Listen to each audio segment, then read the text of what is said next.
from the beginning of your aspirational journey, you're saying, what is this? What is life? Who is God? Is there God? You're all asking all those deep questions. Actually, from the very beginning, it all starts in friendship. And actually, if you actually land up in some kind of a guru-disciple relationship with a genuine guru, which means it's some genuine Dharma teacher, it's 100% based on friendship. 100%. It's not like some guy sitting up on a throne and you're sitting down on the floor and there's some big distance. Just toss that out of your mind. That's not what's really going on. That's what you might see, but that's a big illusion. It's a big illusion. Dharmic friendships don't last one birth.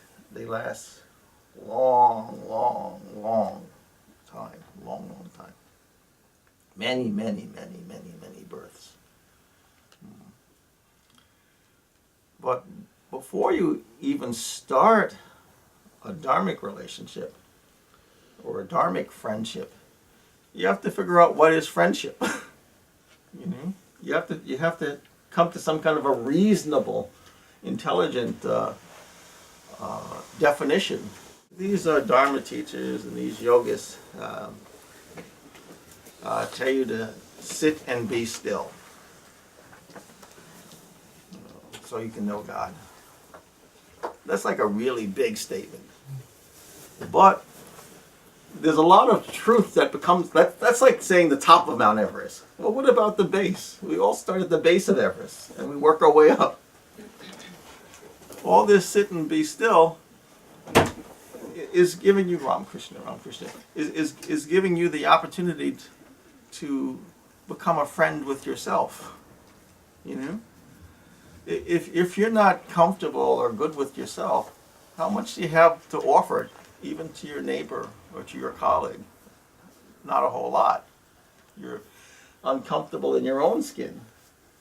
So if that doesn't make any sense. And then you have to say, well, I'm this basket called a human being. What's in the basket? What do I have of value to offer to my neighbor? See?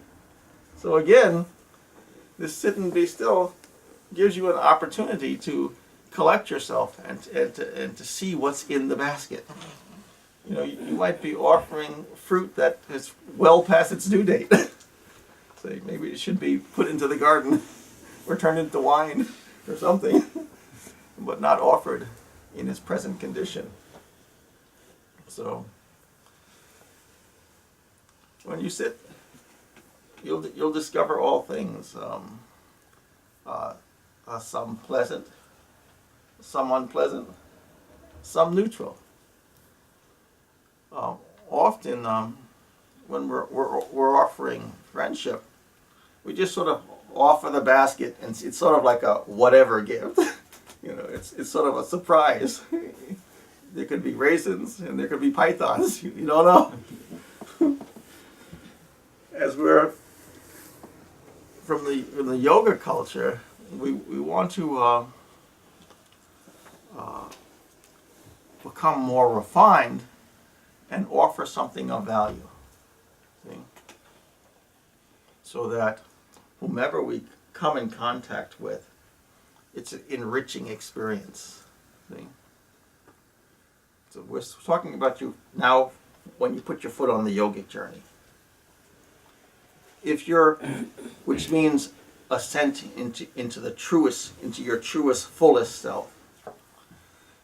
Now, if you're just sort of a common human being, mother, brother, sister, friend, when you're offering something, you're often offering, I'm going to make you a business deal.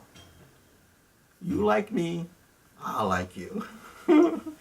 You love me, I'll love you. That's sort of a business deal. Not a yogic deal. A yogic deal is much more like in early America, when we were crossing America or crossing the various countries and things were very natural, and you came to a stream and you were thirsty, you bent down and you slacked your thirst. At no time did the river jump up and say, here's the bill.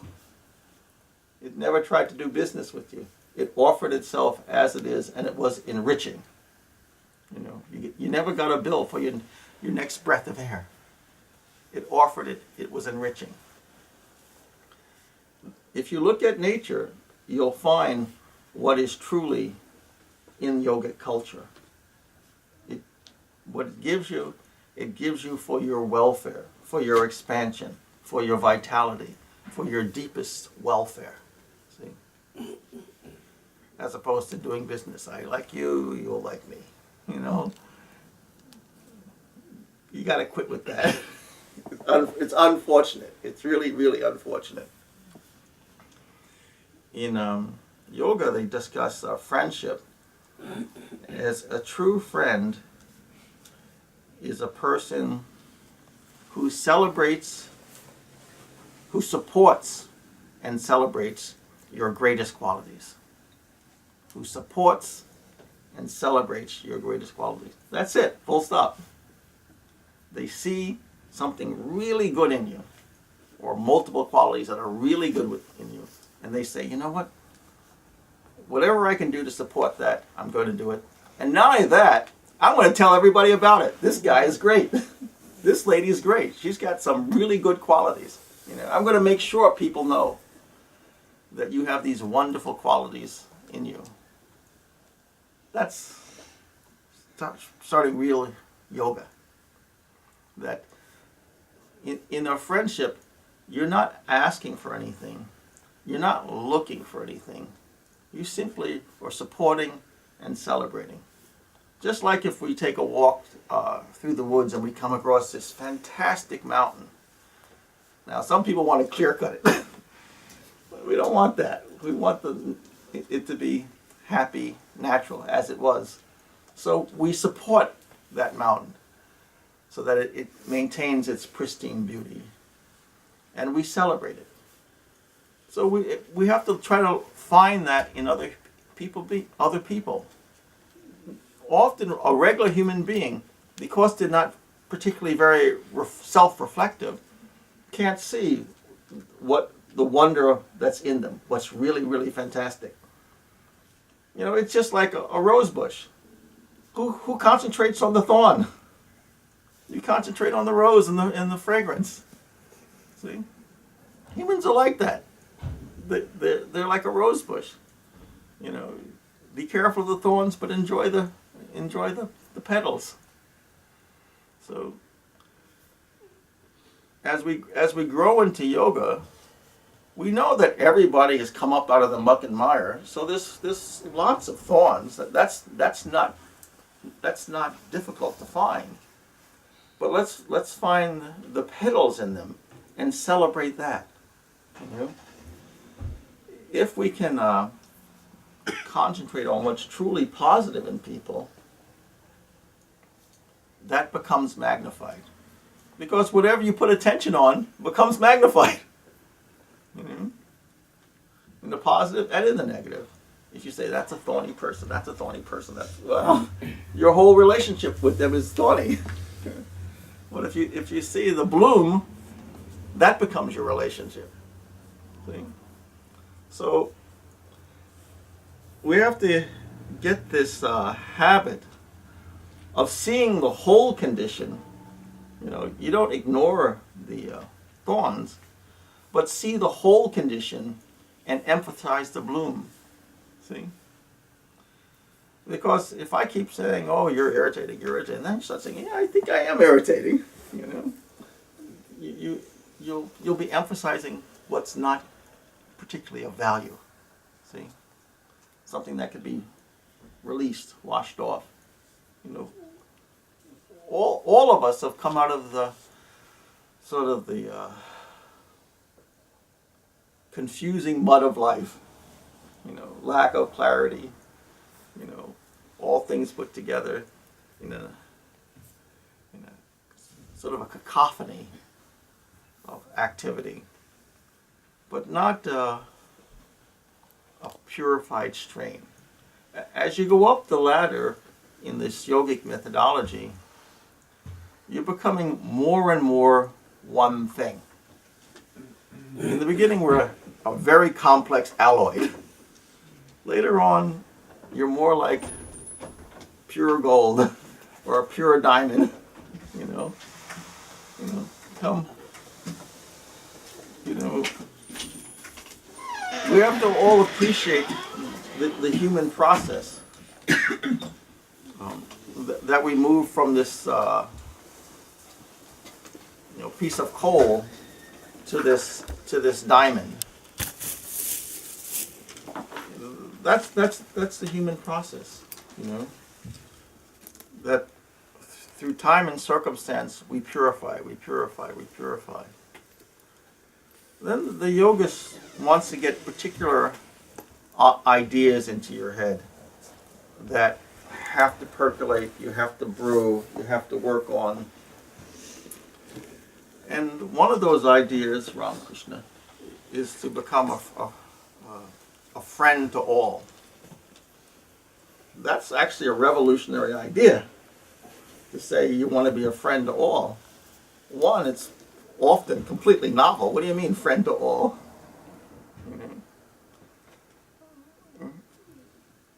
And then, how do you do that? How do you become a friend to all?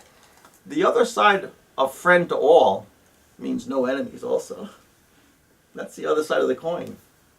When you determine to be a friend to all, who's your enemy? Even if someone doesn't like you, doesn't mean they're your enemy. They may not have particular fond feelings towards you, but you can still have fond feelings towards them. See? If you look at Gautama Buddha or Jesus Christ or Sri Krishna, who was their enemy? They didn't have any enemies. Or even a contemporary like a Gandhi, or a Saint Francis, or any of the great saints. Who was their enemy? They didn't have any enemies. They were a friend to all. The way they became a friend to all was by having a profound self-knowledge. A profound self-knowledge. If we can see ourselves as just sort of a point in reality, then any other point in reality is the other. See? If we see ourselves as I am John, I am Susie, and we emphasize just that, then anything outside of John and Susie is other. There's like an inherent little rift there. But, and that's saying you're really thinking, this is who I am, this is who I am, this is who I am. The yogis want you to soften your sense of external self and more emphasize the deeper inner qualities. As opposed to being a noun, now you start to become more of a verb, a function in life, an action in life, to re-identify with your life force. See? So if you're re-identifying with your life force, so you're sitting in meditation, you're practicing prayer, you're practicing mantra, all of these things, mantra, prayer, meditation, help you to spiral into what you are. Not to what you think you are, but what you are. Just like a scientist has a specimen brought into the lab, and they say, analyze it, figure out what it is. In the beginning, you think, well, it may be this, it may be that. But you don't know. It's only once you start doing your real experiments do you find out really what is this specimen. What is it? For sure, Before that, you were speculating. It could be a lot of things. Well, let's start here, let's start there. Same thing in this traveling through life. By doing these practices, you start to say, what am I? Not who am I? What am I? That's a much more important question than who am I? What am I? And then as you start to do these practices, and then you say, this force is there, this force is there, this quality is there, this nature is there. And then you see the rise and fall, rise and fall, rise and fall. And then with persistence, you say, okay, I've seen all these millions of things rise and fall. What is the persistent quality? What's persistent? See, as you do these and come into deep meditation, you start to find things that are persistent, not things that are rising and falling, coming and going. If it came and went, it couldn't have been really real. It was temporal. It was a temporal condition. What's really real is what you are. See, it's what you are. So these practices of prayer, mantra, meditation, bring you to the process of revelation, a process of self-discovery as to what you really, really, really are. Not what you think you are, not what your society says you are, all of that is moot. As you can start coming to what you really are, and you start to have the divine revelation of self-knowledge, then you ask yourself a question: is this unique? And as you go through this process of self-discovery as per what you are, then you say, if it's not unique, where else is it? And then you start discovering that what is in you that is stable is in everybody else, but you never addressed it before. You were addressing this sort of creative uniqueness, but you were not ever addressing their fundamental reality, their fundamental self. The reason a yogi can be a friend to all is because what he finds here in his heart, he knows is there in your heart. And that's the relationship that they want. Everything else about you is completely volatile. You're not the same person when you were 7 as when you were 17, as when you were 27, as when you were 37. You're completely different. You're constantly changing. At one time you're a child, another time you're a wife, another time you have grandchildren. In each these periods of life, you're different. You're not the same. But hidden within every human being is a massive volume of precious experiences, precious realities that are actually stable. They're stable. But by and large, untouched. Untouched, by and large. We sort of get the scent, but we don't get to hold the petals. See? The reason we try to create beauty of any form, whether through the arts or whether through the sciences, all of those are forms of insight and beauty. That's actually close to the inner nature of a human being. That we want to understand what is, and we want things beautiful. That's why no matter what culture, there's art, there's craft. No matter what culture, people are trying to figure things out. That is far closer to your deeper inner self, inner reality. Pure knowledge, pure vision, and pure creative beauty. But the question is, do you experience that in an alloyed state or an unalloyed state? See? A mixed state or a pure state. As a human being and an early yogist, it's a highly, highly, highly mixed state. The deeper you go into yoga, it's a far, far purer state. So you could be like a Gandhi or a Jesus and be a friend to all. Have no enemies. Gandhi managed to evict an entire nation from his nation and demanded that not only do they leave, but they leave as friends. What an extraordinary, accomplishment. To have your, oppressors leave, who has every financial interest in staying, to leave. And not only to leave, but leave as a friend. Now that's extraordinary. That's really something to, can you imagine?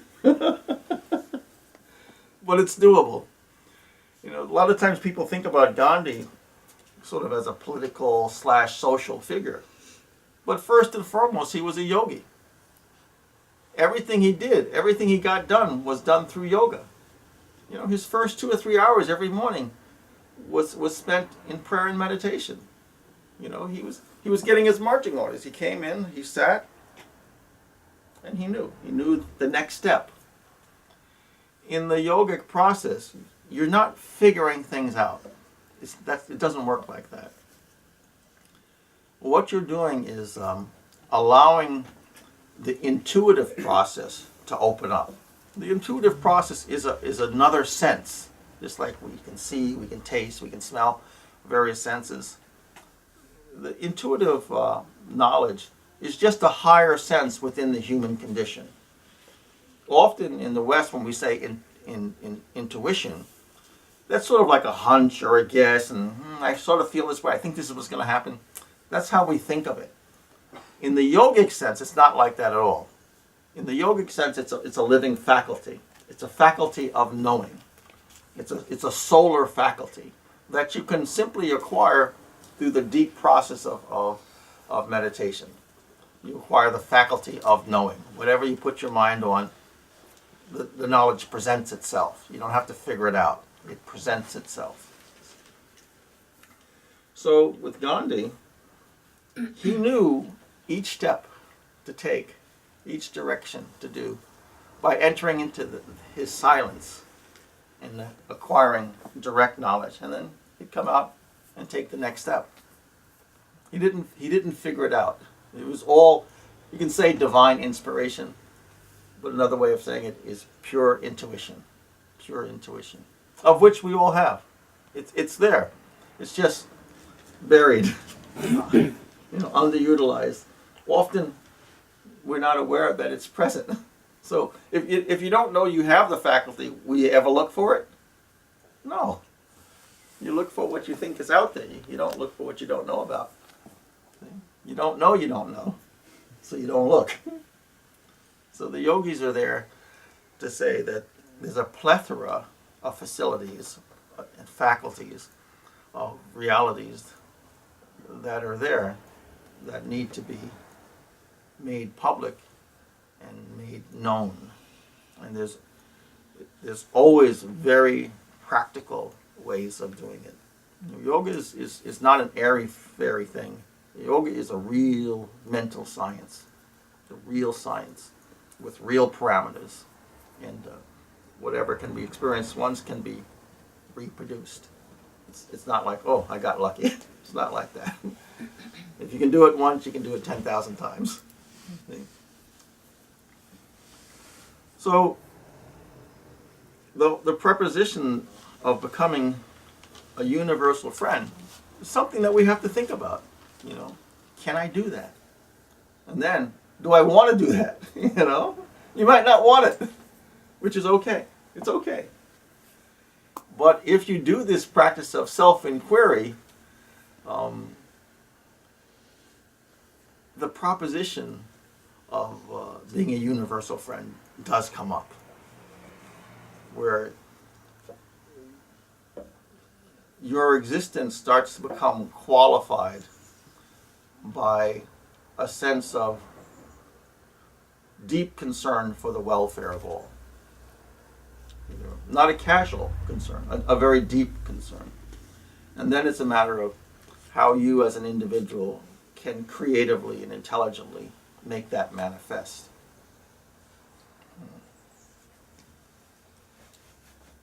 It would be nice to live in a world where there's no enemies, where that you're a friend to all.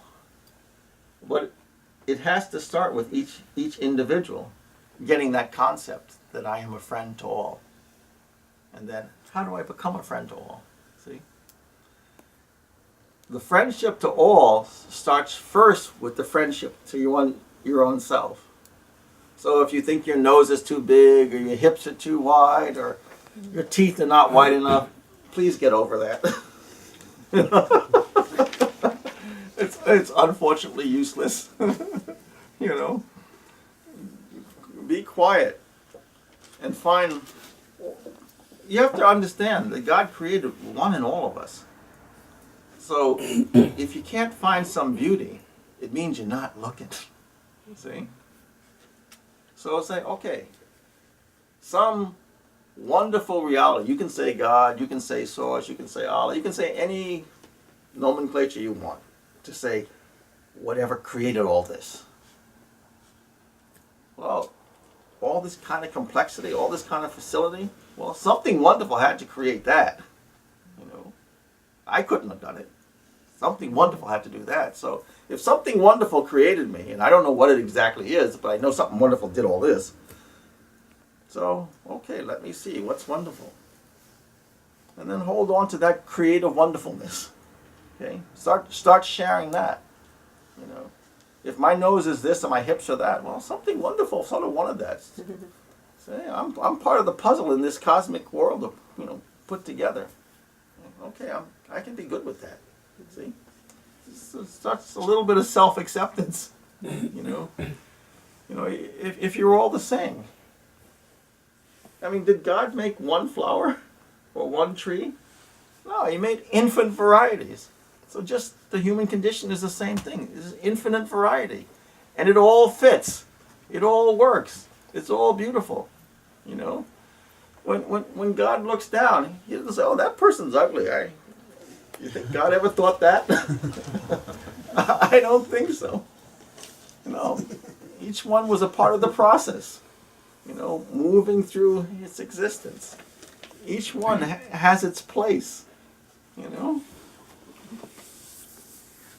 Even if you look at the word ugly, ugly is a conventional word, but really ugly means unknown and unexamined. That's really what it means, unknown and unexamined. It means it's foreign to you, so there's a little bit of fear, and that little bit of fear distorts your mind, and then you call it ugly.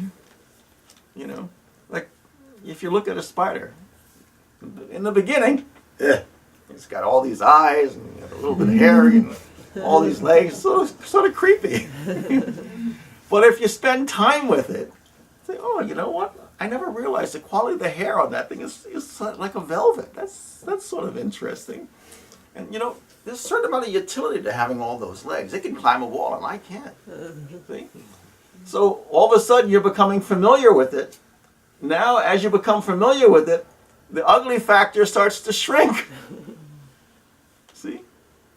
When you get really familiar with it, you say, what a wonderful creature. I had no understanding of the beauty of it. See? The ugly disappeared. See? See? Ugly is unknown, unexamined. See? So if we're unknown and unexamined to ourselves, oh, I'm a little ugly here, I'm a little ugly there. See? It means unknown, unexamined. You haven't looked, you haven't spent time with yourself. Really with yourself. A lot of times you're spending time with what you think other people think of you. So that's what you're spending time with. As opposed to spending time really, really with yourself. To find out what the rhythms of God are in you. See? And then you say, oh, you have that experience. You know, not so ugly anymore. Once you spend real time with yourself. Not what you think other people think. And that's what you're concentrating on. See? So, this yoga process is even something as the elementary science of Hatha Yoga. You're doing all this bending, you're all stretching and all this kind of stuff. By doing all that bending and stretching, what you're doing is simply becoming more natural, just like when you were a baby. And then all of a sudden you say, gee, I sort of feel great. I sort of have vitality. I sort of feel wonderful. See? The wonderful was there. You just didn't spend time to bring it out. See? You were getting hardened and armored up by the blows of life, and concentrating on that. But the Hatha Yoga made you concentrate on all the natural processes of movement. See? All the expansions and contractions that are natural to you. And then all of a sudden, hey, I sort of feel wonderful. See? That's just on a physical level. So what about the emotional level, the mental level? See? Hatha Yoga made you examine physically what all your capacities were. See? And exercise your capacities. And then you came out feeling wonderful. See? I feel great. That became your experience. It forced you to examine what you are on a physical level and all of your capacities. And then you start to feel wonderful. See? So the higher yogas make you look into the nature of your heart, make you look into the nature of your psyche. See? You start to feel wonderful. There's no depressed yogis.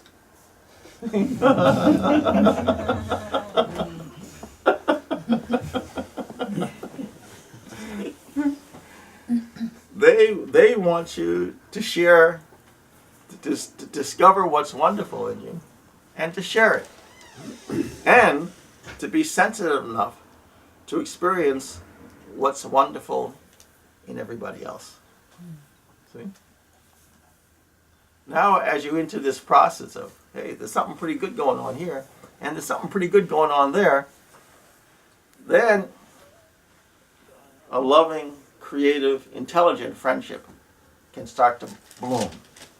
Now you've got something to offer that's wonderful, and you see something out there that's wonderful, that's worth supporting and celebrating. There you start to have friendship, real friendship. It's not a volatile friendship, that comes and goes and constantly changing. And today I sort of feel good to you, and tomorrow, I don't know, you're a bit of a headache. It's not like that at all. If I see Matthew over there today, I'm happy to see him. And if I don't see him for 12 years, the next time he shows his face, I'm ready to have a party. Hey, Matthew's back. Matthew's in the house. It's time to have some. Let's go to dinner. Let's take a great walk. There's no loss of time, sense of missing. It's like, great. That's what you feel. Great. This something wonderful has just walked back in the room. See? So you have this sense of fun and celebration, because you saw it, wow, something wonderful just came back. It was wandering somewhere, I don't know where, but now it's back. Yes. See? That's how we feel. That's real friendship. Real friendship. So we support and we celebrate. True friendship. Yes? So Guruji, sometimes the having a friendship with oneself and self-acceptance takes a while to cultivate, and are you saying that we should wait for a while before we start cultivating this kind of friendship, or is it something that you're doing? It's a work in progress. We live in society, so the key is to understand what real friendship is on an intellectual basis first, so that we can start steering our boat. Because all of a sudden, if we say, okay guys, don't call me, don't write, no more emails, they'll think you're a nutcase and yet you've gone off the deep end. We sort of ease into the yogic life, because no need to ruffle people's feathers, no need, But we have to ask some very honest questions. Who are my friends? And then ask why. Ask yourself why. Do I want to be in that social group? Or is that a person who just says, oh, you look wonderful no matter what I wear? They may think you look terrible, but they're going to say you look wonderful. But that's not a friend. That's not real support, because you could be going out looking like a buffoon and they're thinking you're saying you look great. A friend doesn't do that to you. A friend's going to give you a heads up. Maybe that's not the thing to wear. They're going to give you a heads up because they're concerned with your welfare. See? So you have to really look. It's much better to say that most of the people that you associate with are friendly acquaintances. See? Most people you associate with. You know, when you get really, really, really ill, who shows up at your bedside? When you're in illness and in having very unpleasant conditions, who shows up? When you're down to your last nickel, who says, you know what? I'm doing okay right now. I'm going to send you $50, $100. You know, is your rent covered? That's your friend. See? That's your friend. So think about, narrow it down to when you're going down for your last breath, who swims out to give you a hand? See? That's your friend. See? So we have to look and realize that the bulk of the people that we hang with are friendly associates. They're not going to throw you a lifeline when you're going down for the third time. They're going to say, gee, he was such a good fellow. Well, I'll miss him. The lifeline is standing right next to them. They could have tossed it. But they're thinking, you know what? Now I'll advance to the next position. You know? They're not saying next. You know? They're going to try to support your welfare, try to lift you. You know, see? That's your friends. So you have to be very insightful to what the nature of your relationships really, really are. You know, and be okay with the volume going down. Yes. Can you talk about how like attracts like, and how Sure. how friendships do change as you progress on your path? Well, it's true that like attracts like. So if you're happy, kind, in general, you're going to attract people who have that same type of quality. You know, just like I drove past a tavern the other day, and you can see all these men in there, you know, just drinking, and all the lights are very dim. Well, like attracts like. I'm not going in there, you know. Not going to happen unless someone is in need. Then I'll go in, of course. But other than that, it's not happening because it's not conducive to my personal nature. But it is conducive to everyone sitting in there is sitting in their comfort zone. Like attracts like, you know. So if you want to get drunk and commiserate, well, there's a darkened tavern for you. But if you choose other life patterns, the coming together will happen. You know, the truth is, answering your question, real friendships don't really change. You know, you identify a body of qualities in a person, positive qualities. And then that is what you make your union with. That is what you connect to. You know, everything else is stuff that's coming and going. Some of it's positive, some of it's not so positive. But, you know, look deeply at the life force and life action of the person. If it is uplifting and harmonious with you, they naturally will become your friend. And you hold on to that, you know. You know, like if I look at you, Kitty, I see kindness and creativity. I'll be your friend forever. And it'll be because I always see the light of kindness and creativity.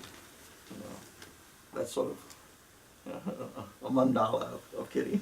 You know, she's always kind and she's incredibly creative. You know, I'll see that this year and I'll see that 50 years from now. You know? Now that kindness and creativity can become more beautifully complex, but fundamentally it's always kindness and creativity. See? So that becomes a stable platform. So everything I do with Kitty, that's our platform. That kindness and that creativity. That's it. So you have to identify those things. Those are incorruptible things. They don't go away. You know, it's part of what she is, not who she is, what she is. See? So if we have to constantly look to say what is the verb of this person? What is their living action in the world? What is the most positive, important, creative thing that this person is putting out? And link to that. Link to that. See, that becomes the friendship. You don't have to support all the other stuff. And you can tell them, I support what is best in you. All the other stuff I'm not interested in. Be very honest. You know, some of this other stuff you're doing is not particularly positive. I'm not going to support that. But this I will support. Then you have something. It's an honest friendship. You don't have to say, I love everything about you. Well, why? You know? Why? Not everything about them is that great. But there are some things that are really great. So that becomes the basis of the friendship. And say, look, the other stuff I don't think is so cool. You know, some of that stuff you got to quit. You know, that's being a real friend. Because you're saying, hey, this other stuff is going to lead you into the gutter. It's not going to help you. It's not going to support what I see is so wonderful. So be honest. So you can help them be self-correcting. Not judgmental. Honest. Yes. And what if that's not well received? That's fine. That's fine. Everyone has the right to jump off their own cliff. It's fine. You know, my attitude is, God bless you, good luck. You know? Because if a person is headstrong into going into some unfortunate crisis, they may need that crisis to learn where not to be. See? So if they do something really crazy, like you're saying, please don't take the drugs. Please don't take the drugs. This is only going to lead you into this. You're such a wonderful person. Sometimes they got to take the drug. Is it good? No, it's not good. Can you give them a heads up? Yeah. But every human being has the right to sovereignty. Okay? And you have to respect that. If they have to bang their head against the wall to figure out the wall is hard, even though it cracks their skull, unfortunately, that may be what they have to do. Now, can you do everything possible to have them not do that? Yes, as a loving act, you certainly can. But if they're convinced that their head will pass through the wall, well, maybe they have to hit their head in the wall. And again, it's like, I wish you well, God bless you, good luck with that. But you were honest. You were honest. You were a real friend. You gave them a heads up. But you can't live their life. You can't live their life. Now, the wonderful thing as you go into the yogic reality is you start to realize what is truly who they are is incorruptible and will last from birth to birth to birth. Because of our present ignorance, we think, okay, I have my 100 years, that's the full shot, and we're no more after that. Well, that's really nonsense. That's a truly unexamined statement. See? So a lot of times we think, oh, my sister or my brother has passed away due to this unfortunate thing, and I hope that could have saved them. What is the thread of their reality is still there. Their temporal expression is gone. But it's like, so this is basically a Judeo-Christian country. Is Jesus really dead? I don't think so. I don't think so at all. Matter of fact, as a yogist, I'll make a declarative statement. He's immortal. I'll make another declarative statement. You're an immortal. You just don't know it. See? You're concentrating on your temporal reality and not your eternal reality. See? If you went deep, deep, deep, deep into meditation, this illusion of temporal mortality will be completely dispelled. Completely dispelled. See?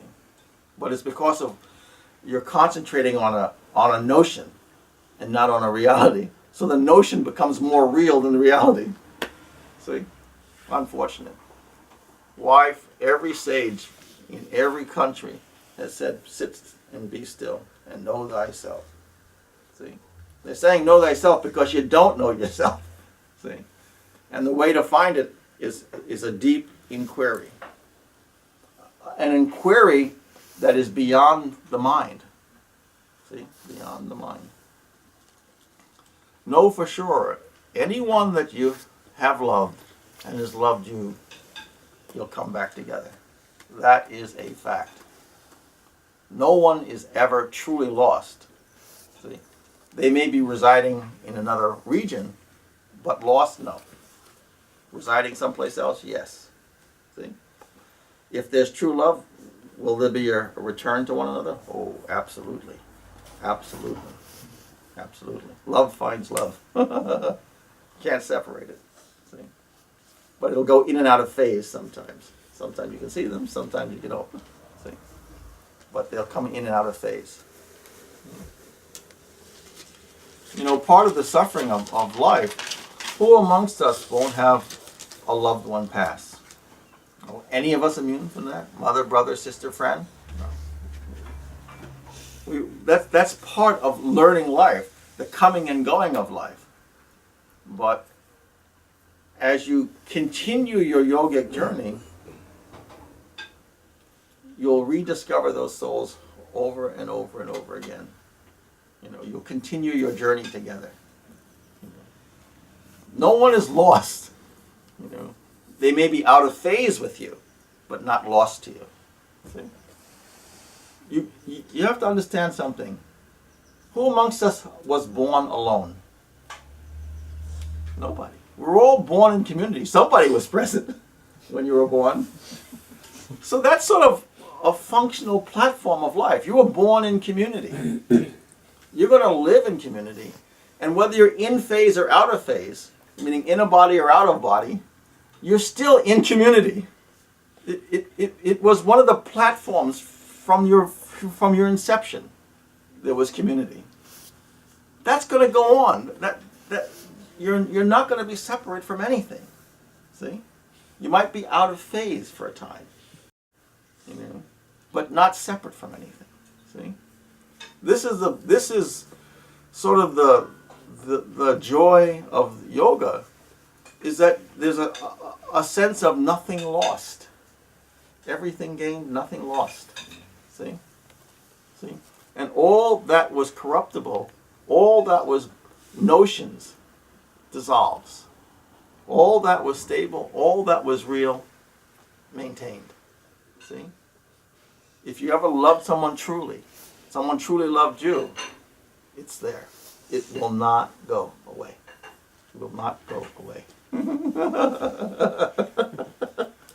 know? The yogis make a beautiful example of that. I talked about it once before. So we have a body that heaven has provided for us. But this is a visual.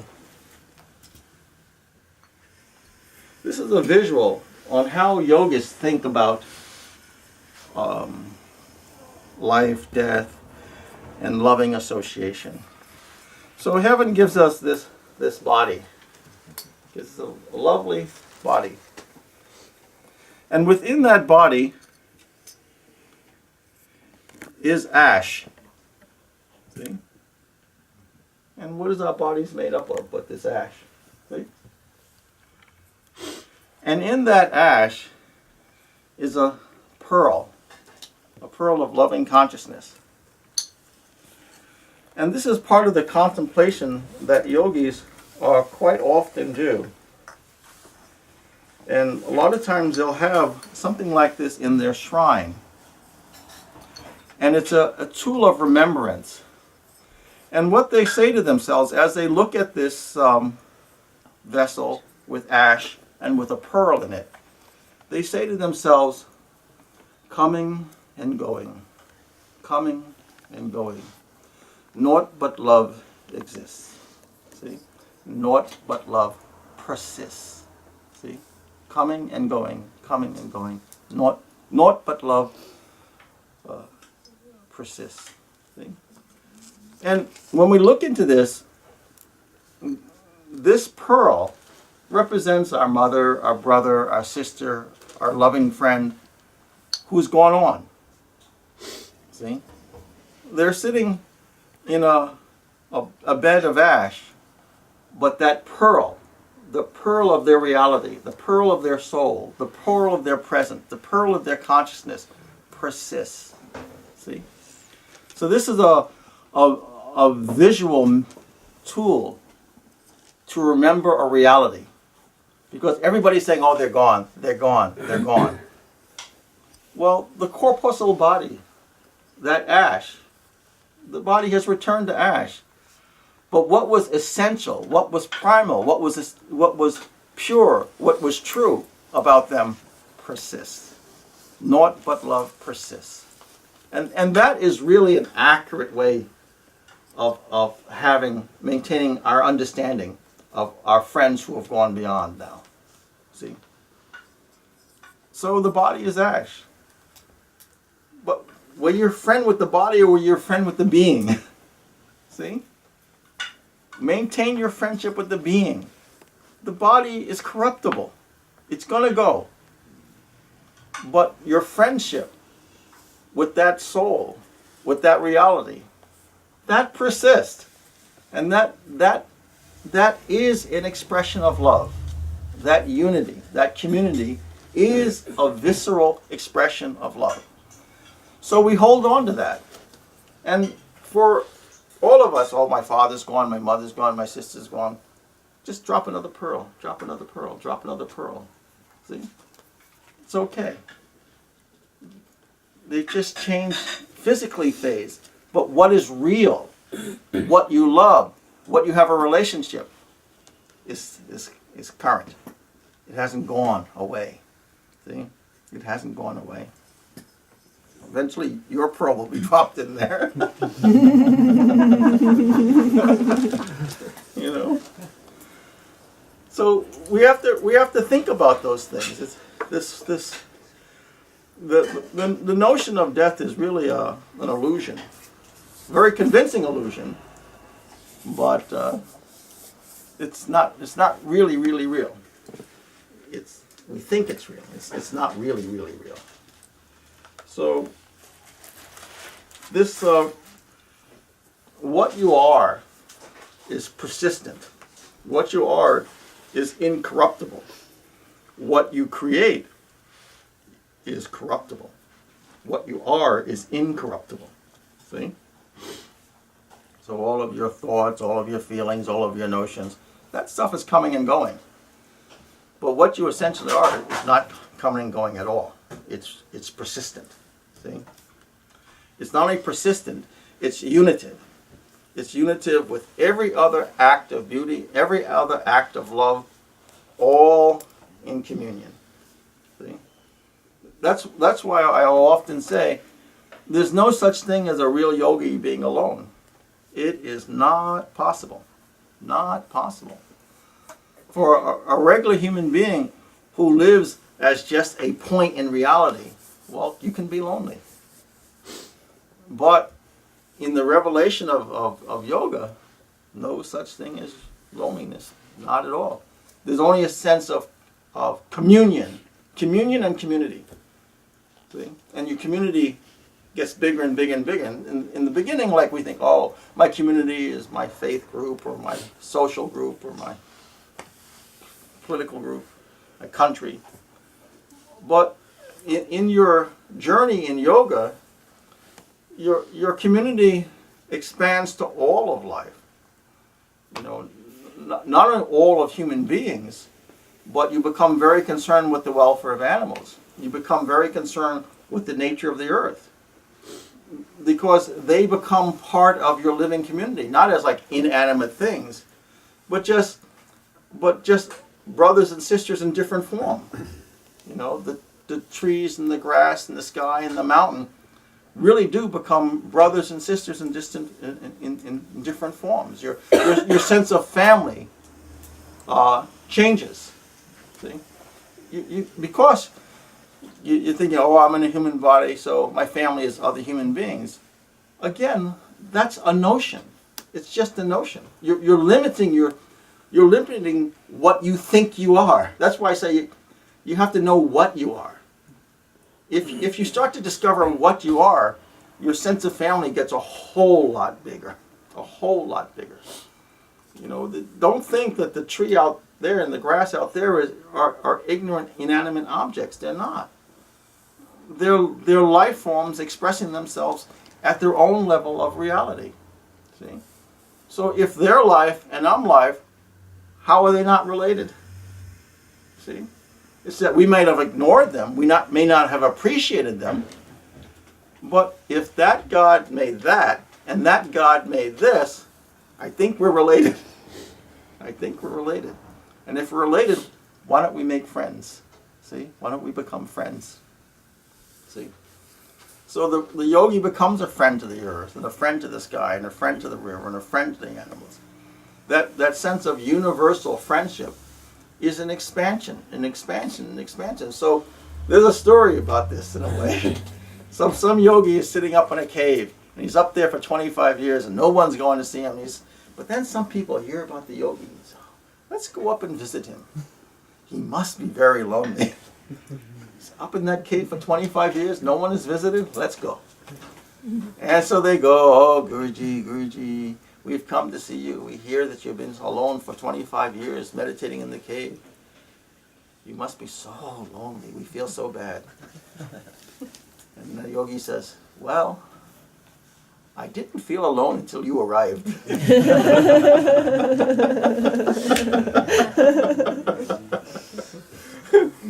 It's their discordant mind broke his sense of unity.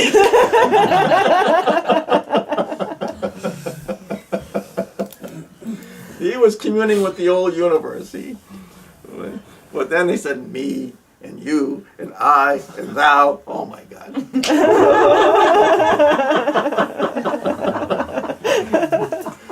So that's how it is.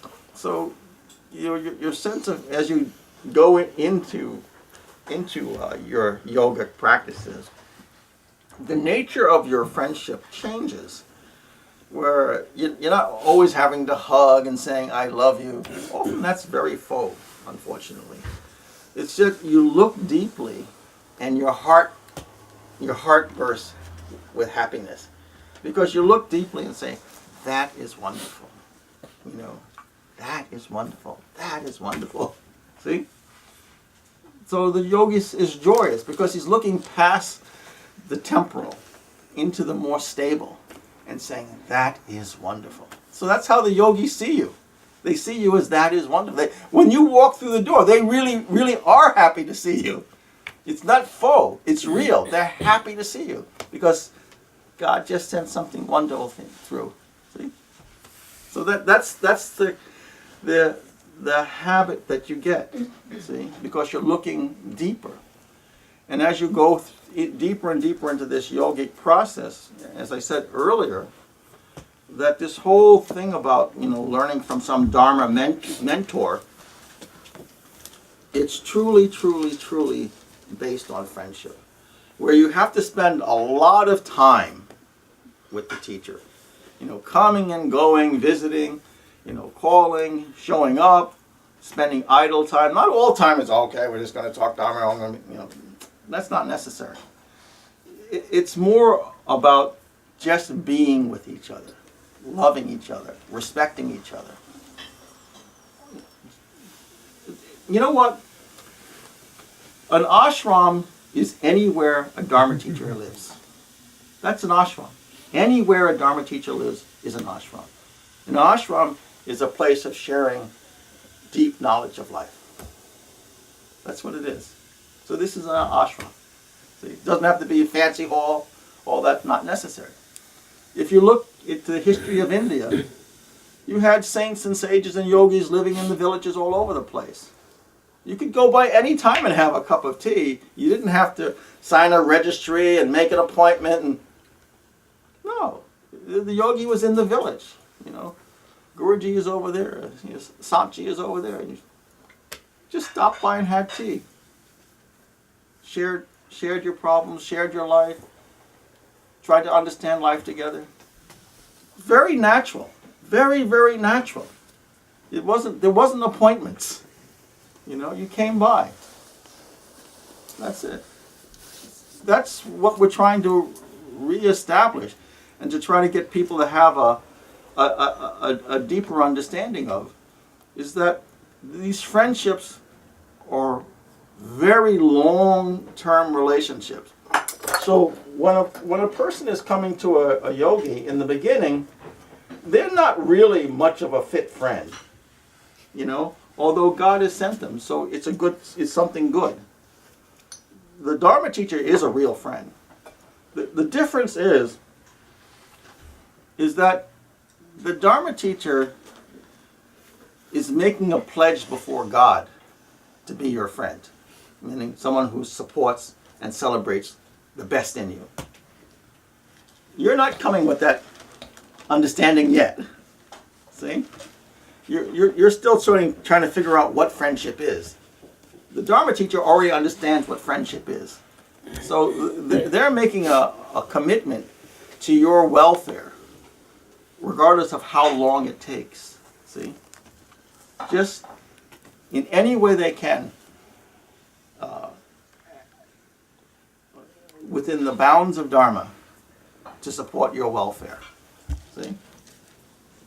And that can manifest in infinite amount of ways. And then, as you're spending time with these teachers, you slowly learn the culture of friendship. See, the culture of Dharmic friendship.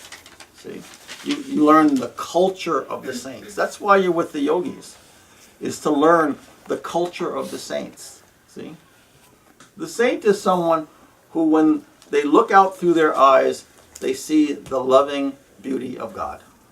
See, when we as human beings look out through our eyes, you know, it's a real mixture of stuff. You know, a real mixture of stuff. See, that's why we can fight with each other. But the saints are not fighting with anybody. See? And this whole yoga thing that we're getting into is that what we have to do is learn to see through the eyes of the saints. That's what we're trying to do. That's why we study scriptures. That's why we read the biographies of saints.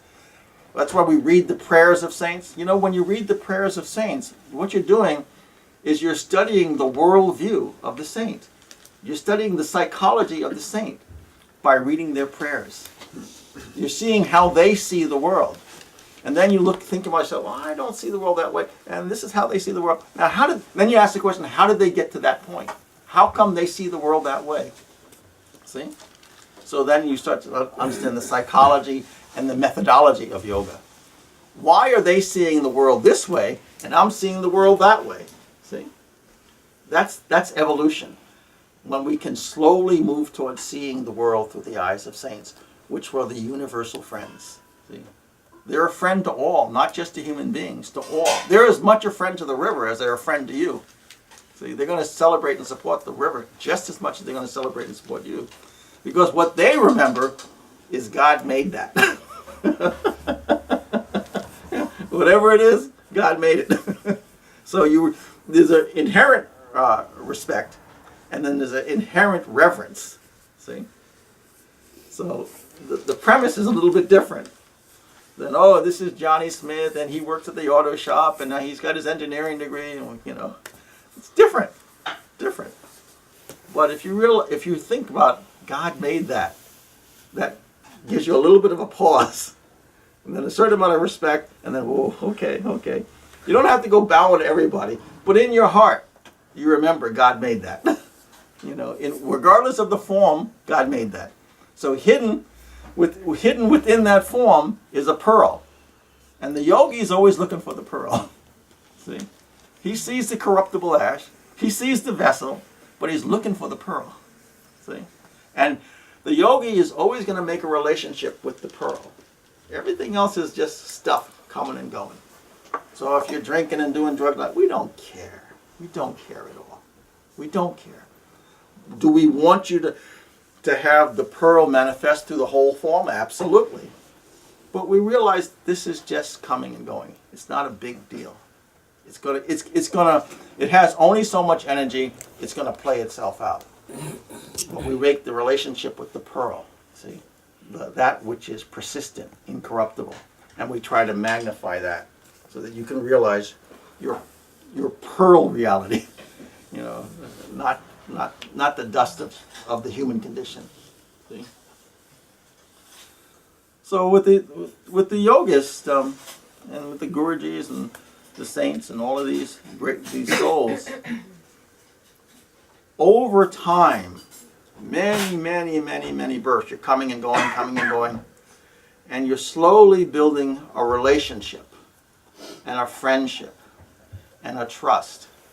So historically, none of the teachers were sequestered away, hidden away. That's like now, where it's sort of a commercial type of situation. But they were always available. You know, you could always stop by and say, "How you doing?" You know, or they would stop by your house and say, "Let's have chai." That's how it always was. It's only in recent history that's peculiar, unhealthy in a way. But it was always a communal intimacy between the teachers and everybody else. You know, even if you look at China, you know, and think, oh, Confucius, what a great soul. There's thousands of books and written about him. Was he accessible? Absolutely. Absolutely. Anybody in the village could have walked up to him and had a conversation. He wasn't up in the palace. He was walking amongst the people. He's walking village to village, from nation to nation. We think about it from a historical point. Oh, he must have been up in a palace. No, not at all. Not at all. If you look at any of the great saints, they were all accessible. How inaccessible was Jesus? Was he up in a palace somewhere? How inaccessible was the great soul Moses? Was he up in a palace somewhere? I don't think so. Could anybody in his community access him? Absolutely. Absolutely. That's what we have to remember. See? They were always accessible. And the reason they were accessible is because of friendship. They want to build a platform of friendship. And then from that friendship comes trust. See? So when the teacher says, okay, sit for a half hour, watch your breath, and then do this particular mantra, and do this particular prayer, you trust them. Otherwise you say, why? I'm not going to do that. But if you've built a friendship, and you know that whatever he says, you know for a fact that he is looking out for you, that he is very concerned with your welfare, with your bounty, then you say, well, I don't understand what the heck he's telling me to sit still for, but I know that he loves me and he's looking out for me. I'm going to try it. I'm going to give him the benefit of the doubt. See, the trust is there. But that trust was based on friendship.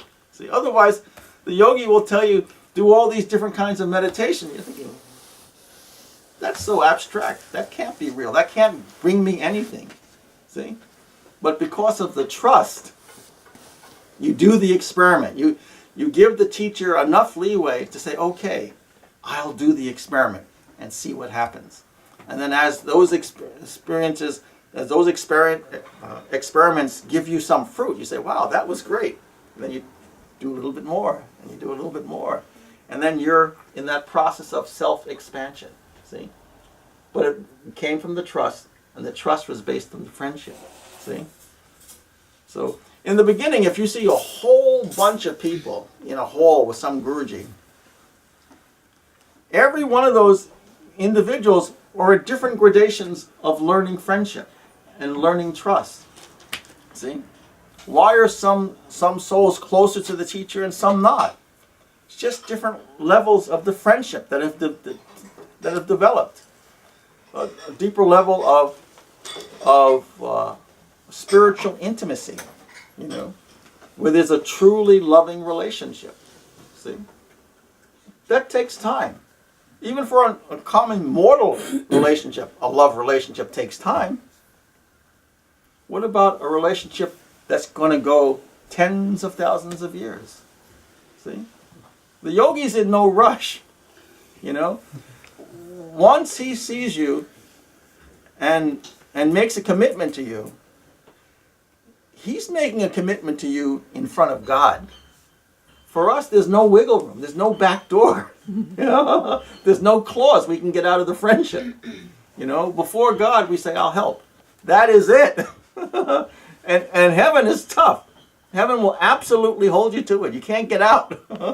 Once you say that pledge, that's it. That's it. And if you forget, heaven will send some yogi to remind you.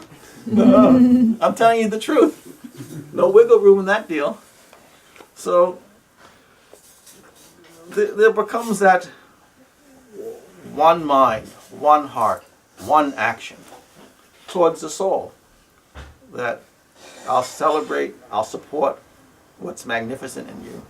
And I pray for your constant expansion, your constant freedom.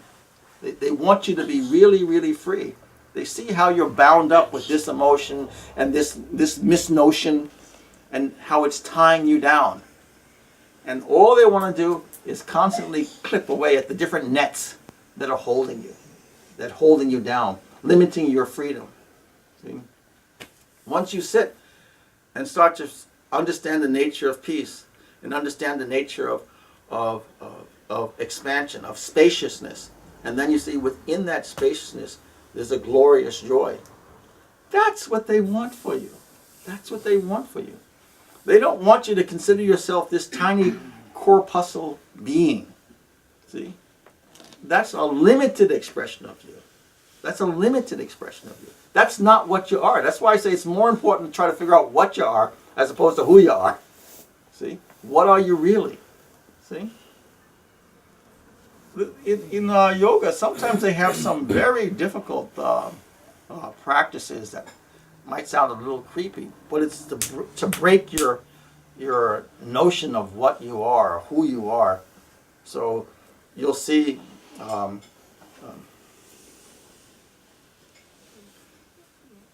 like if you're a scientist, okay, let's take two examples. You're a fashion queen and you're a scientist. So the fashion queen is always looking for what's beautiful on the outside, what cloth, what skin. But then let's say you're like a scientist who has to do an autopsy. When you look at the human body, aren't you seeing it from a completely different eyes? So the yogi wants you to see everything. So all the fancy beauty on the outside, okay, part of expression. But when you're lying on the table and you're cutting open the breastbone and you're exposing the various levels of viscera, that's also as real, as true, as all this physical stuff on the outside. The yogi wants you to see the whole package. And then to say, am I all those muscle and sinew, or I'm just this beautiful outside, or am I something more? But he wants you to see the entire package, and then to lean back and think deeply. Is that all that I am? Is that the only thing I am? No. But by seeing the entire package, seeing the autopsy and the beauty queen, you realize, wait a minute. I was just assuming I'm this, I'm that, I'm so sweet, I'm beautiful, my face is this. See the whole package and then lean back and think. And then say, I must be something more. See? Again, the moment you said, I must be something more, there was an expansion. See? And by this process of prayer, mantra, meditation, you find more and more and more. See? Your life becomes a perennial adventure. An adventure. There's no dullness to the depth of what you are. See? There's no dullness at all. So this is what we're trying to do, and it's all real, it's all practical, it's all doable. It's just what level of time and attention do you want to devote to it? How much do you really want to know what you are? See? You might be comfortable in who you think you are. If you're comfortable, fine. Live your life. No problem. But when you start to have that angst of what I am, what am I really? Then you enter into yoga. And then you start to talk to yogis, see? To find out what you really are. Is my friend really gone? They can help you. That's why they have this thing, the pearl, in the midst of the ash. The pearl, no matter what you do, this cup and this ash don't affect that pearl. That pearl is beautiful now, and that pearl is beautiful forever. The ash has no effect. The vessel has no effect. See? So, analyze when you have a real friend. What was the friendship? What was the friendship? Was it a faux friend or a real friend? See? Faux friend, temporal. It might give you position. You know, it might give you some emotional support. But was it real? Was it uplifting? You see? Was it truly joyous? See? Get some real friends. If you can get like 3 real friends, consider yourself way wealthy. Way wealthy. You know? As opposed to your 10,000 faux friends. Faux friends are not going to be there, you know, pulling you out of the car when you wrecked your vehicle. They're saying, "Oh, the fire's too hot, I'm not going in." Your real friend won't think about the fire. He's going in to pull you out. That's your real friend. See? You're 1 out of 3, right? You know, so that's what you learn. Like with my Guruji, Sadguru Sant Keshavadas, you know, there's no way to describe such a soul. I mean, if you can say, okay, what was it like to live with Jesus Christ? What was it like to live with Lord Buddha or Lord Krishna? You know, that's actually really true. It's that wonderful. It's that exceptional. It's that over the top. And sometimes you think, oh, these great masters, you know, they're like a very dry business. Like, oh, man, so serious. It's fun. It's so much fun. There's as much laughter as there is silence. You know? You eat with them, you walk with them, you talk with them, you drink with them. Tea.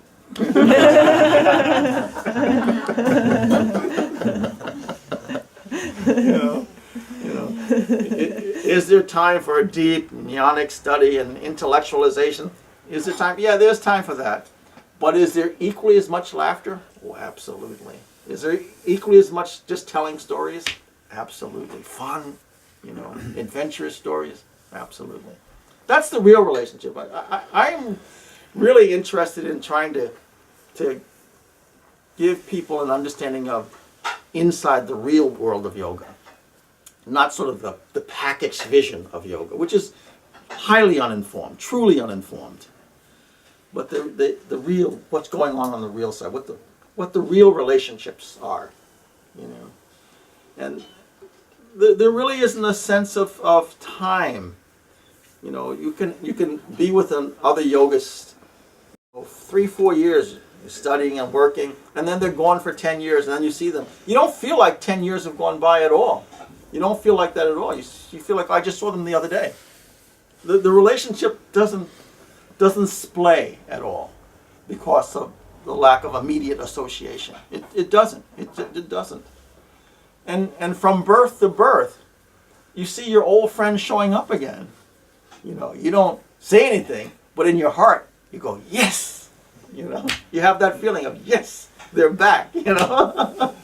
So you just, why do sometimes you just have a fast friend? You know, 2 seconds and you're friends. How did that happen? How did that happen? It's past association. Past associations, see? They had things to do, you had things to do, but now, common again. Same time, same place again. See? So, this is the kind of thing that you have to understand, that this whole yoga and friendship and Dharmic friendship, we're always emphasizing the hidden joy that's in each person's heart. You know, the hidden beauty that's in each person's heart. And it becomes a life of celebration, that you're celebrating them and you're trying to do whatever you can to help them, whatever their gift of beauty is, to help them put it out into the world. Put it out into the world. See? Then it has meaning. The friendship has meaning. And the meaning doesn't go away. You know? It's like, what symphony are you working on now? Great! You know? You really feel like that. You know, you're not looking at the skin color or the hair color or the race or the group. You don't care. You don't care at all. There's a wonderful joy in that person's heart, and you're now present with it again. So, the party starts again. You know? Any other questions or thoughts about this stuff? So don't think this like guru disciple kind of thing is like, oh, it's far away and not.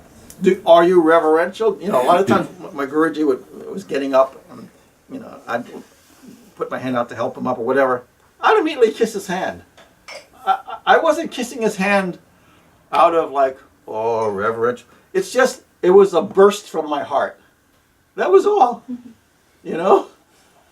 It wasn't like what people think, oh, I'm going to kiss the ring of the great master. That's such a bunch of nonsense. It was, I'm lifting him up, but all of a sudden, this burst from the heart and you kiss his hand. That's how it was. And it was just an act of joy. Just an act of joy. And to know that you're in the presence of, like with a master or a great saint, you're in the presence of a miracle. A miracle is happening right in front of you. You're standing with a miracle. And you start to become aware of that. That you're actually standing with something unveiled from God. See? That's a miracle. It's a miracle. My Guruji, like I could bring you to my master and we could sit down in front of him and he'd look at you. He'd close his eyes for maybe 10 seconds.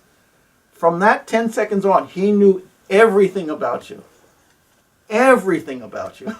You could, whether you were 3 years old, or 10 years old, or 20 years old, he could tell you any day in your life, not only what you were doing, who you were with, what you were feeling, what you were thinking, and he could even quote you. Remember when you said, da, da, da, da, da, da. Remember when you wrote this letter to your mother, and he'd quote the entire letter, having never met her before. That gets your attention.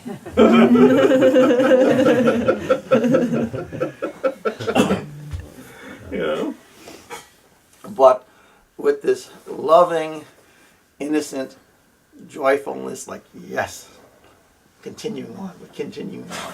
We're opening up, see?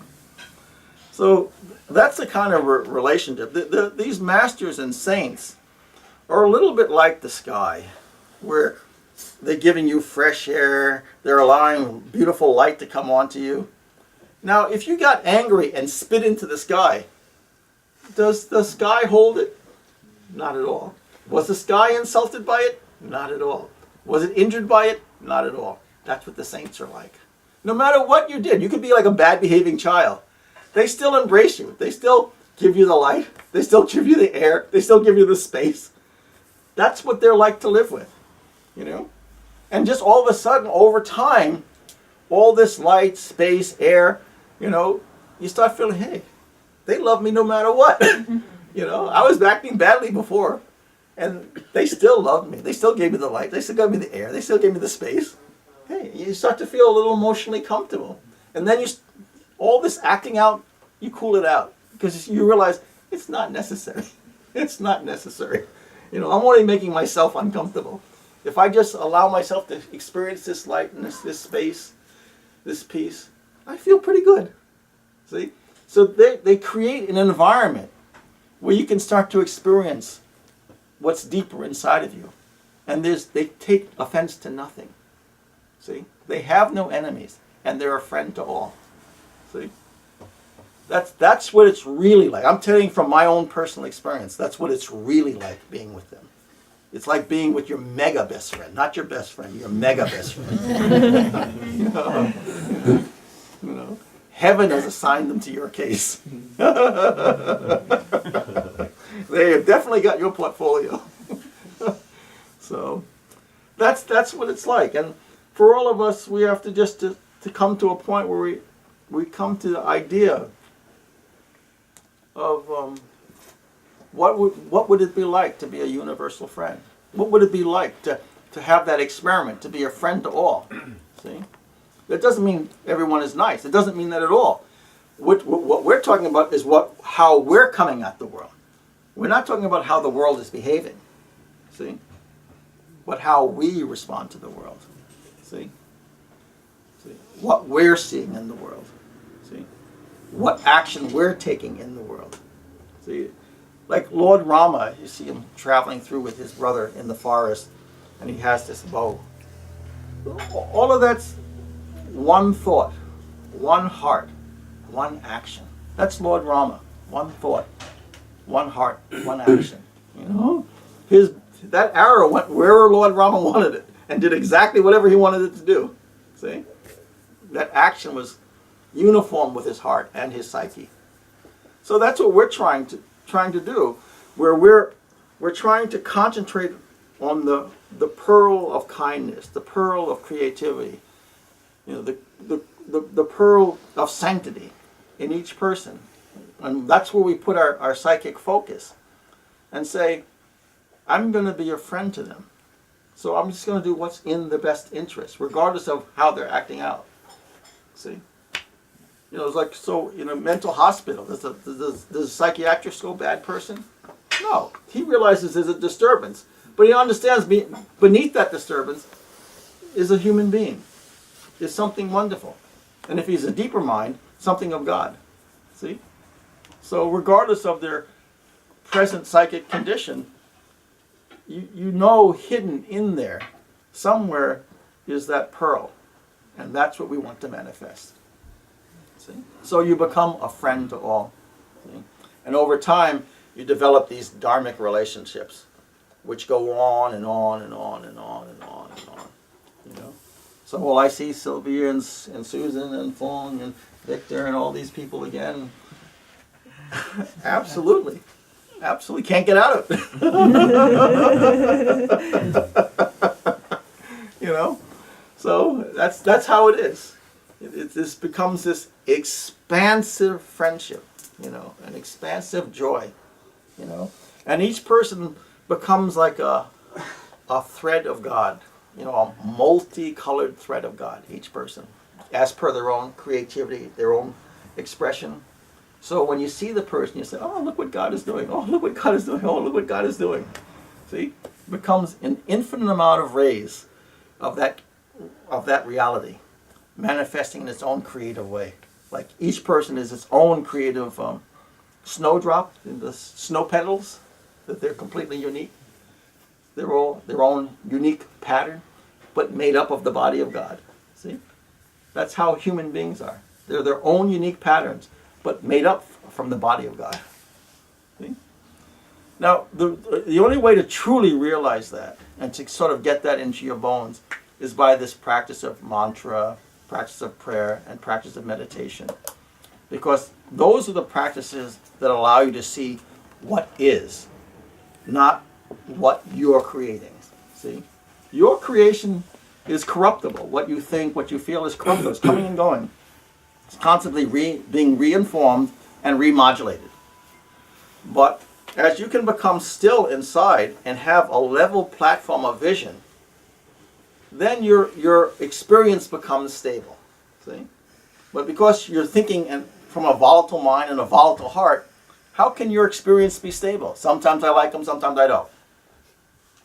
Because you're coming from a volatile platform. But if you get this peace in your heart and deep vision, much stabler. So regardless how they're acting, you're one expression, one action, one thought. See? We all have to become like Lord Rama. You know? See? Any other thoughts, ideas, questions? Yes, please. I don't know really how to say this, but I guess, how do we determine who those people are that we should be like deeply cultivating relationships with? So like, for example, I guess one would be like, how would like you choose someone that you would be like a really... I don't have much choice. How is that determined? Those are two different questions. Okay. You know,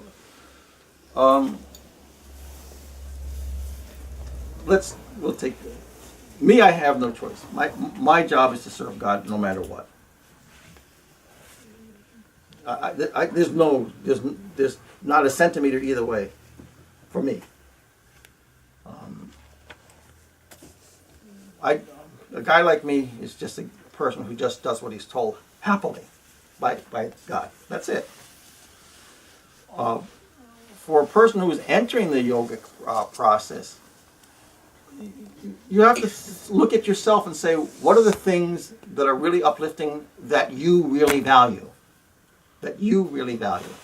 See? So a certain amount of self-analysis. So maybe you're a scientist, or maybe you're a medicine person, or maybe you're an actor, whatever you value. And then you find other people who have that same positive value to associate with. So you have to start with the known first, what you know about yourself and what's truly valuable in yourself. And then you surround yourself in that type of community. But you don't stop there, see? But that's where you start. You start with what's most intimate to you in terms of what's really, really positive, see? And you have to think deeply. Let's say you're like a rock climber. So you want people who are physically fit and who love nature and who are involved in that rock climbing. So that would be your first community. But then that's the first community. Then you look deeper and say, well, we're climbing these mountains. Let's learn to love and respect these mountains and maintain them. So then that becomes a larger community. That becomes the ecology community. Because you can't do your rock climbing unless those rocks are there. And if they're clear cutting and, destroying the mountains. So you start with your physical community and then your psychological community, that looking deeper, see? And cultivate that so that your community grows and then grows and then grows. So that ecological community then will grow into who is bringing more and more humanity to the world. Because the reason someone can harm a mountain is because of their lack of humanity. See? So you say, okay, who is bringing greater humanity into the world? And then you start associating with that. See? You just evolved another step. See? So that's how you slowly work it.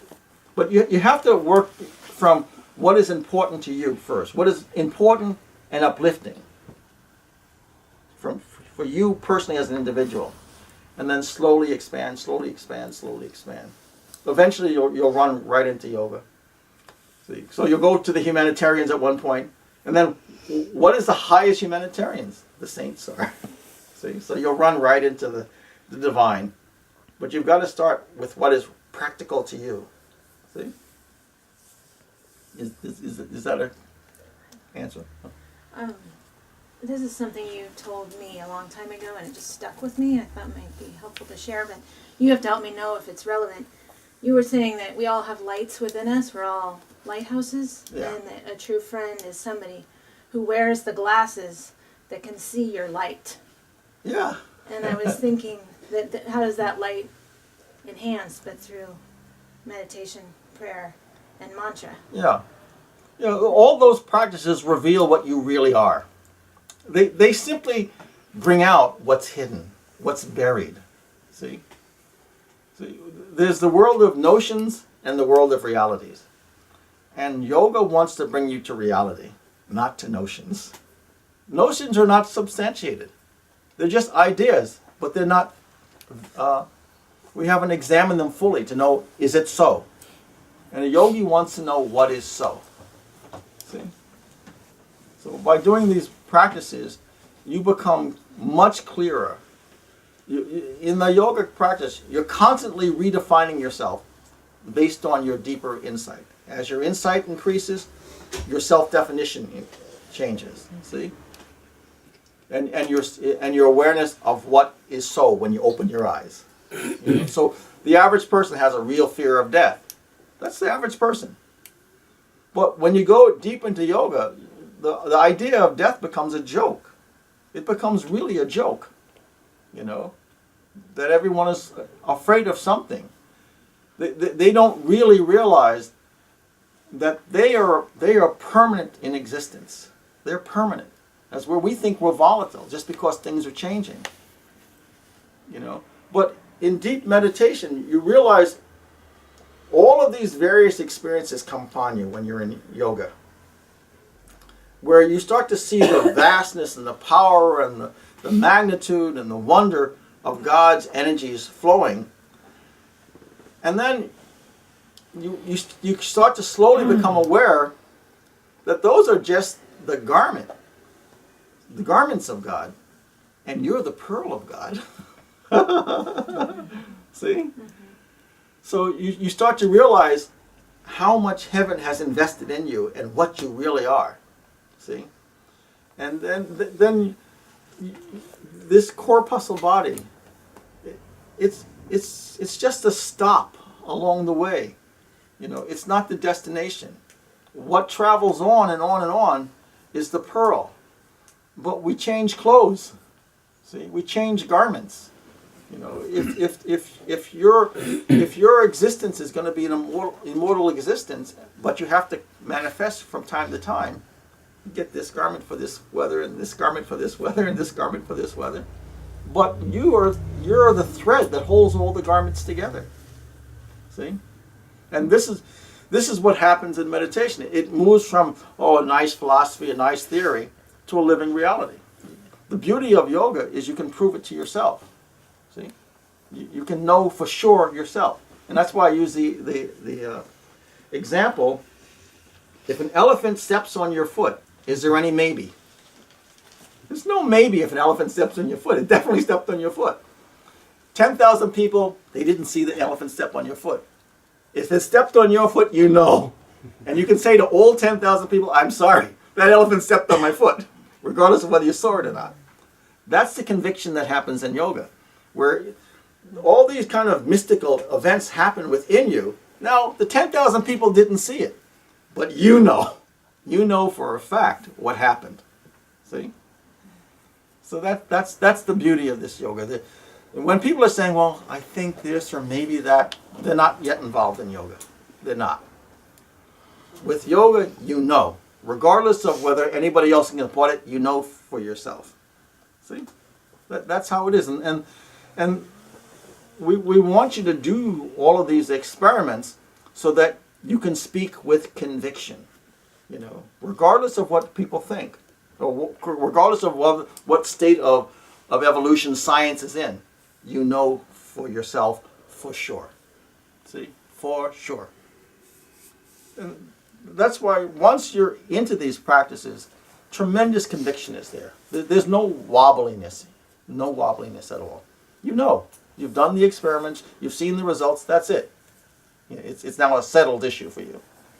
Until you do the experiments, it's not settled. You know, it's a hopeful maybe. Is there God? You know, are there angels? You know, it's a hopeful maybe.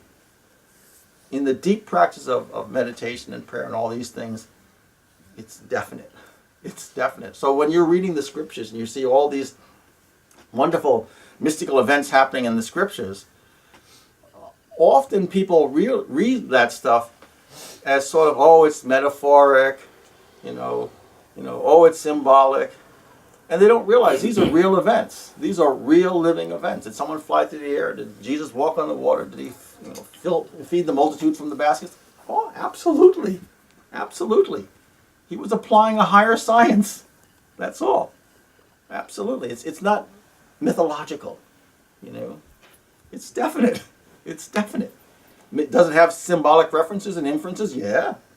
But was it a living, real event? Absolutely. You learn that from deep practice of yoga. See? What was mythological, you see the reality of. Yoga will teach you the science of how that can be, how that phenomena can occur. See?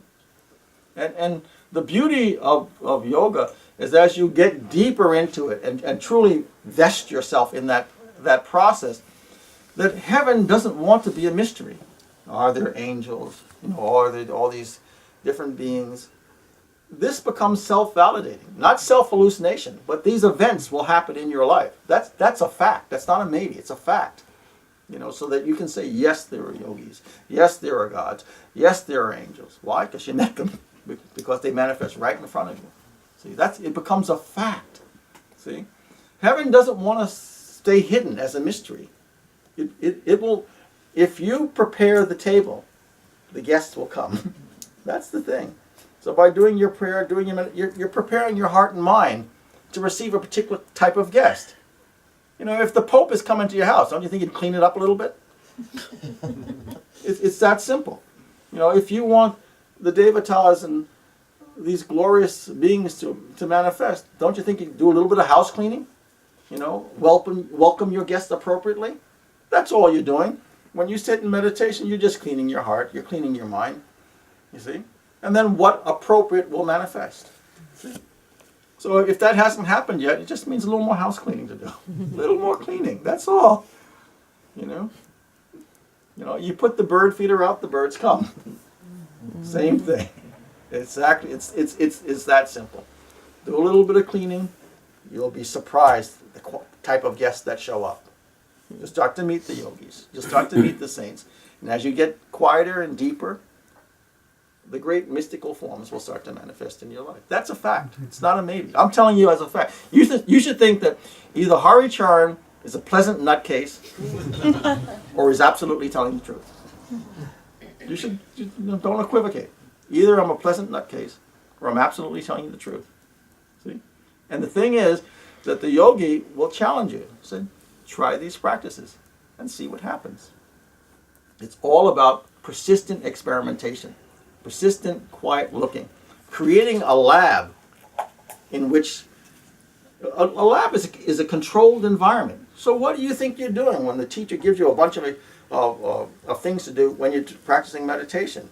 He's creating a psychic lab that's not polluted by every thought and every feeling and every sensation, so that you can see something in an isolated, clear way. That's what all they're doing. You know, you're a lab. You know, but you know, if you're like the local garbage dump where everything is poured, it's not a great place to do an experiment in. Mm-hmm. You know, you want a condition where you can see clearly without the process being infected by outside agents.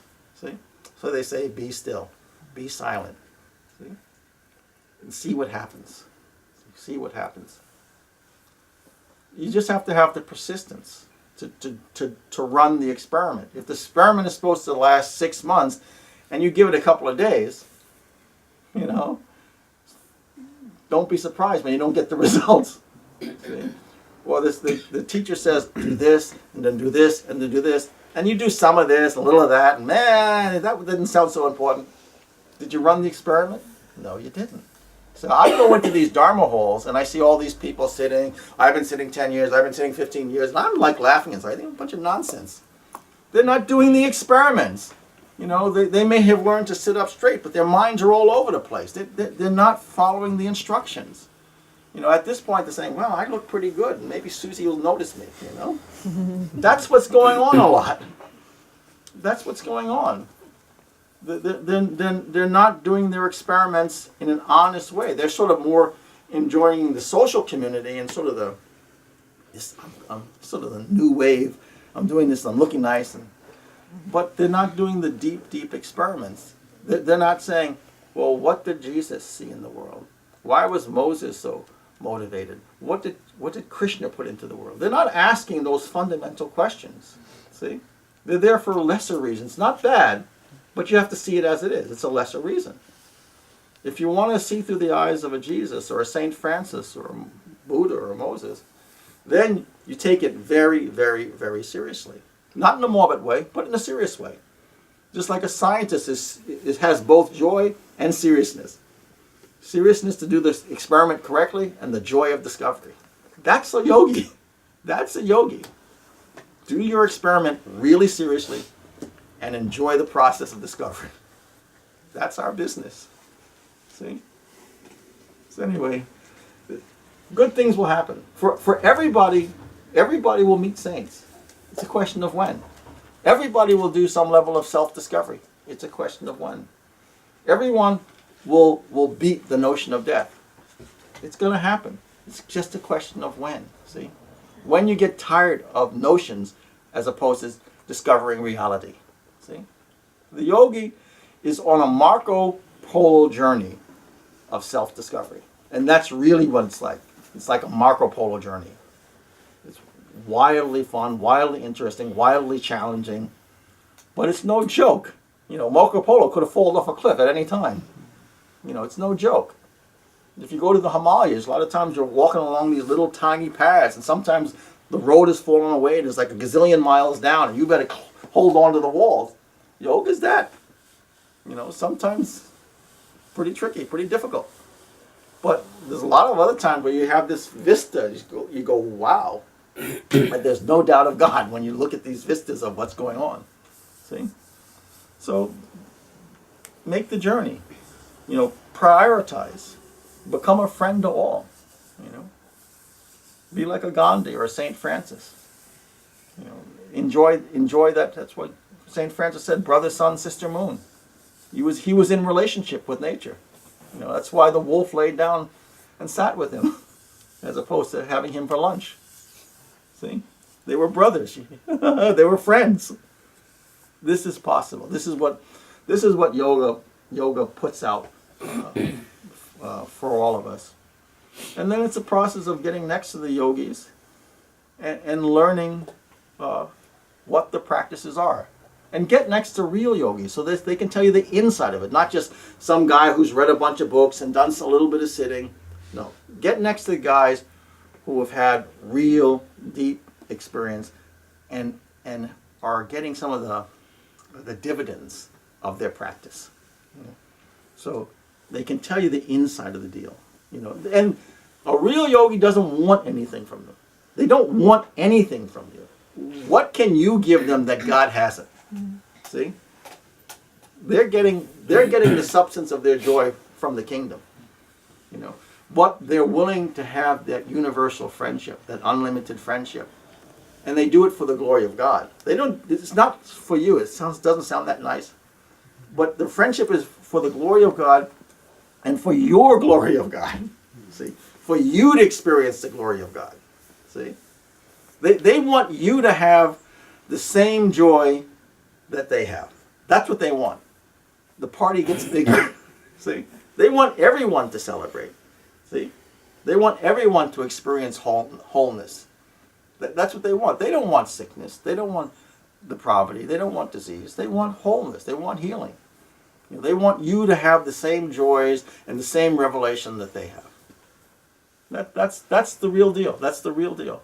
And there is a science to that. There is a method to that. See? And the only way you learn that method is by associating with yogis. Associate with people who have done it. You know?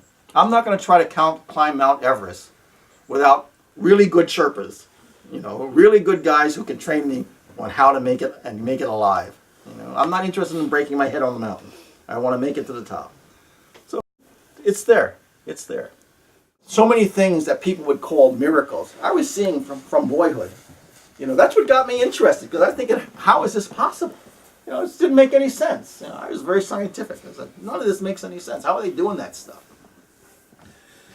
But when you find those types of people who are doing something significant and running some really interesting experience, make a determination. I am going to be their friend. You know, I think the only thing special about me is when I saw something wonderful, I determined I'm going to be a friend, grabbed on, didn't let go. That's it. Tenacious. You know, I determined I am going to be that person's friend. That was it. You know, regardless of how they responded to me, I didn't care. You know, like my first teacher, he could be really tough. He was fiery, you know, which is not that pleasant. But his heart was huge. He was doing great things, you know, wonderful things. So that's all I paid attention to. That's it. I paid attention to that and said, you know, I'm going to be a friend no matter what. And I learned a ton of stuff. And then from that, you end up meeting this yogi and this mystic, and eventually you meet this saint and you meet this guru. But it's because you see something wonderful and not asking anything of it, but you determine to be a friend. So you determine to be in relationship with that, you know, joyously, openly. And just concentrate on the rose, not the thorn. You see? And you expand, you learn, you know, and you slowly enter this broader and broader community. That's what happens. You enter a deeper and deeper community. First, there's like all these physical people you see, but then the community gets bigger and bigger and bigger. So it goes through all the aspects of nature, and then the subtle forces, you start to become aware of all of that. All of a sudden you start to realize, holy mackerel, look at all the stuff that's going on that I had no idea. But it's because you've purified, your eyes have become clearer. So all of a sudden you start to see more and more and more what God is doing. See? But it's because you focused. You focus and say, I'm going to be a friend. See? And that door of friendship leads you your own unique and wonderful journey to more and more stuff. And the more you're serious about it, meaning you pay the price of admission. You know, how hard did you have to work to get your university degrees? See? So think about how hard you have to work to have the revelations of God. Not revelation, but revelations. There's many, many, many before the Supreme. So why don't you learn, instead of trying to become a God, why don't you try to become an angel first? You know? Become an angel amongst men. See? Amongst the human condition. And then you can become a God later. You know, get some clear vision and see what that's all about. But again, friendship. Universal friendship. I'll be your friend to all. I'll be your friend to all. That means even the unpleasant person you pray for. Because that unpleasant person, they're mentally ill. That's all. Just realize they're mentally ill right now. Who hasn't been mentally ill? So who hasn't had anger? During that anger, you were mentally ill. Okay, so maybe it only lasted a half hour, and that person's 6 years.